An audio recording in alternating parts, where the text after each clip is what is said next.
Salut à toutes et à tous, je suis Philippe et bienvenue sur la chaîne Cut. Aujourd'hui, nous allons jeter un œil à cette version 10.6.6 de Final Cut Pro qui est sortie le même jour que la version pour iPad. Outre la compatibilité bien entendu avec la version iPad, cette nouvelle version nous apporte quelques nouveautés et nous allons voir ça tout de suite. Pour commencer, nous allons voir ce que tout le monde attendait, je pense, c'est le fameux masque de suppression d'arrière-plan. Vous trouverez donc cette nouvelle fonction dans les masques et incrustations. Vous marquerez au passage que nous avons quelques petits changements aussi au niveau des vignettes et que l'incrustateur devient incrustateur de fond vert. Et vous avez ici donc cette nouvelle fonction masque de suppression de scène. Et pour commencer, j'ai mis ça sur un fond vert, même si à la base c'est pas fait pour ça, et je vais vous expliquer pourquoi après. Mais j'ai pris ce plan. Donc on a du fond vert au début, puis on a une personne qui rentre dans le champ de la caméra. J'applique le masque, vous voyez bien que le fond a été supprimé. On voit qu'on a un sacré liseré vert qui reste autour de cette personne-là. Donc sur un fond vert, c'est quand même pas génial. Donc pour comparer, si je mets l'incrustateur de fond vert, vous voyez que tout de suite, on a quelque chose de super propre, il n'y a pas de problème, ça marche du tonnerre. Si je reviens sur notre masque de suppression de scène, on a un liseré vert, c'est pas propre, et en plus, comme vous pouvez le constater, nous n'avons aucune fonction pour améliorer les contours ou quoi que ce soit, il n'y a rien. Tout ce qu'on a, c'est se caler sur la première image plus une seconde, moins une seconde et dernière image. Ça, c'est pour permettre à l'algorithme de faire sa recherche d'arrière-plan et de détecter la personne. Et pourquoi j'ai pris ce plan-là avec une personne qui rentre dans le cadre? C'est parce que regardez toute la liste, des conseils d'Apple pour pouvoir réussir ce genre de suppression d'arrière-plan. Donc utiliser la vidéo avec un arrière-plan statique, capturer à l'aide d'une caméra fixe montée sur un trépied par exemple, capturer quelques images de l'arrière-plan sans le sujet au début ou à la fin de la vidéo. Autre conseil, filmer dans un espace clair et uniformément éclairé de préférence à l'intérieur, conserver un bon contraste entre le sujet et l'arrière-plan, éviter des couleurs et des textures similaires, éviter les ombres marquées mobiles en arrière-plan, laisser un espace entre le sujet et l'arrière-plan, éviter les arrière-plans visuellement complexes comme des fenêtres ou des bibliothèques.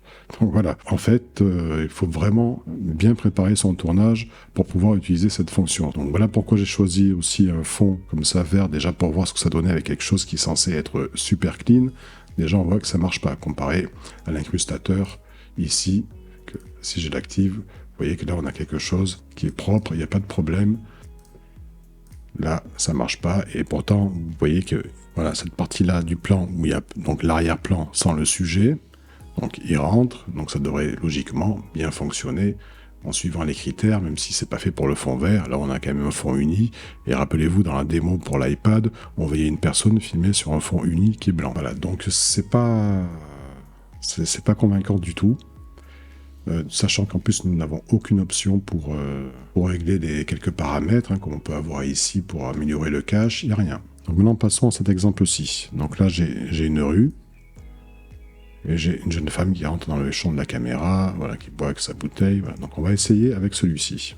Je reprends mon masque, je le glisse, première image, donc regardons un petit peu maintenant. On voit que là, ça marche, même si l'arrière-plan n'est pas uniforme, ça marche à peu près, mais on voit ici, vous voyez, au niveau des contours, c'est vraiment pas terrible. Hein. Regardez, hop, dans les cheveux. Et là, ici, vous voyez, on a une personne, là, il a détecté qu'il y avait une personne à l'arrière-plan. Donc voilà, là aussi, c'est pas terrible. C'est un peu mieux, mais c'est pas génial. Maintenant, nous allons faire un essai avec ce plan-là. Là, par contre, il n'y a pas d'arrière-plan seul. Il y a juste le personnage. On va voir ce que ça donne.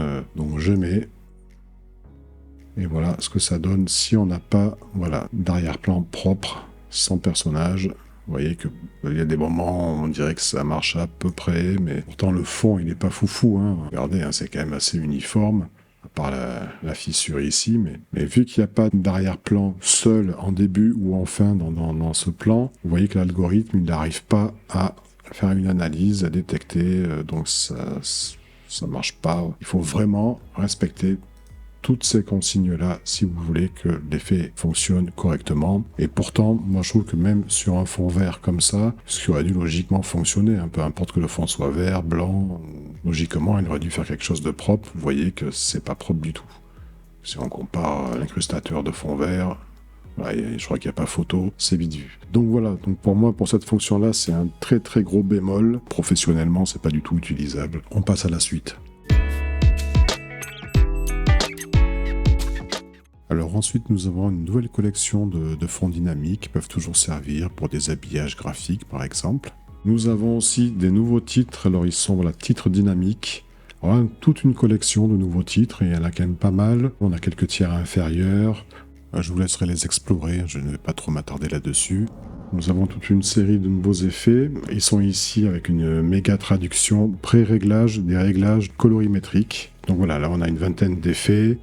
Ils sont assez violents, je trouve. Il y en a un qui peut fonctionner correctement. Alors par contre, l'avantage de ces pré-réglages, c'est que c'est des réglages de couleurs. Donc vous pouvez venir et modifier comme vous le souhaitez. Donc parfois, je pense que ça peut être pas mal sur certains plans, quand vous voulez pas vous lancer dans l'étalonnage, juste ajouter une petite colorimétrie rapide que vous pouvez comme ça légèrement modifier très rapidement, vous voyez, avant, après.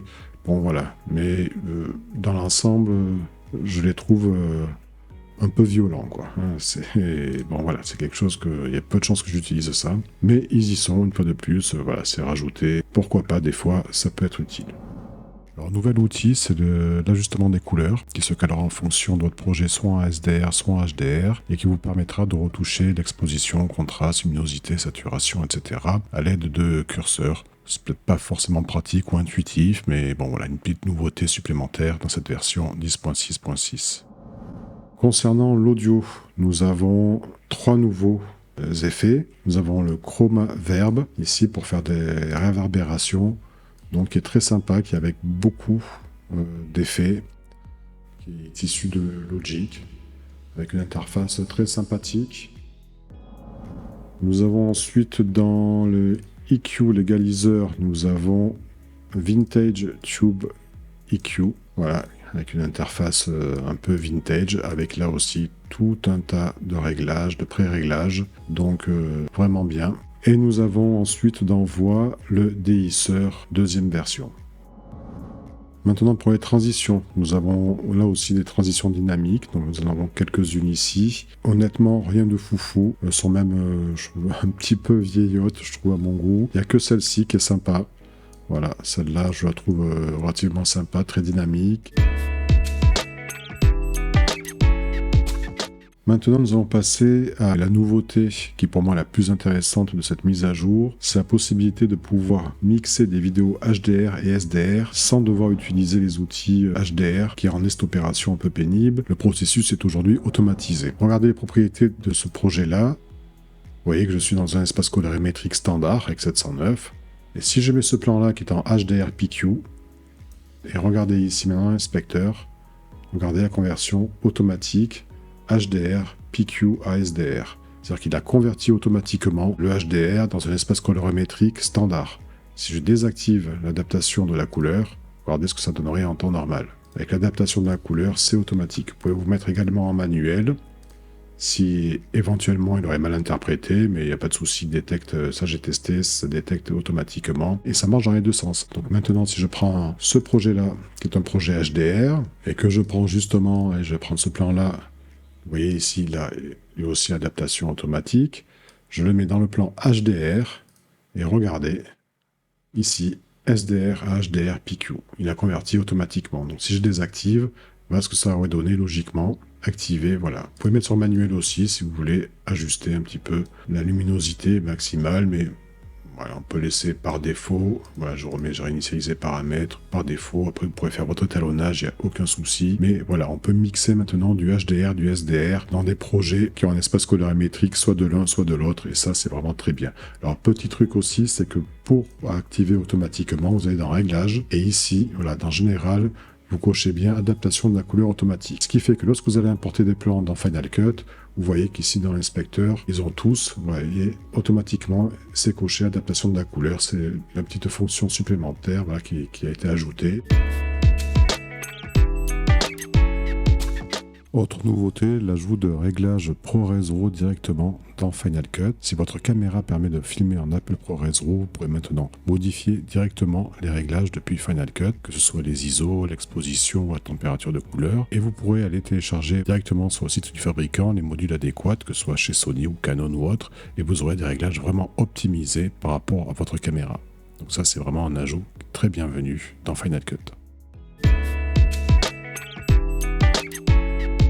Alors pour conclure sur cette mise à jour 10.6.6 de Final Cut Pro, pour être honnête, je suis assez surpris du nombre de nouveautés qu'il y a, parce qu'en fait je n'attendais vraiment pas grand chose de cette mise à jour, si ce n'est sa compatibilité avec la version iPad, et c'est d'ailleurs la raison d'être de cette mise à jour, mais on peut voir que nous avons eu quand même pas mal de nouveautés, alors certes un peu en demi-teinte, notamment pour le masque de suppression d'arrière-plan qui est très décevant, qui n'est pas utilisable professionnellement, en espérant que ça soit mieux dans les prochaines mises à jour. Par contre, nous avons eu tout un tas de titres, de transitions, de petites nouveautés comme ça, qui sont un petit peu accessoires, de nouveaux filtres audio, etc. C'est toujours bienvenu. Par contre, pour moi, ce que je retiendrai le plus, et le plus important, c'est l'automatisation des espaces colorimétriques HDR et SDR. Ça, c'est vraiment très bienvenu. On a enfin la possibilité de mixer ces plans-là au sein d'un même projet de façon automatisée, sans être obligé d'utiliser comme avant les outils de mappage HDR. Et également la possibilité d'avoir des réglages Apple ProRes RAW directement depuis Final Cut. Donc ça, voilà, c'est vraiment les deux grosses nouveautés que je retiendrai de cette mise à jour. Je m'arrête là pour aujourd'hui. N'oubliez pas, si la vidéo vous a plu, de mettre un coup de pouce pour soutenir la chaîne. Pensez à vous abonner en activant les notifications pour ne pas rater les prochaines vidéos. On se retrouve très bientôt. D'ici là, salut!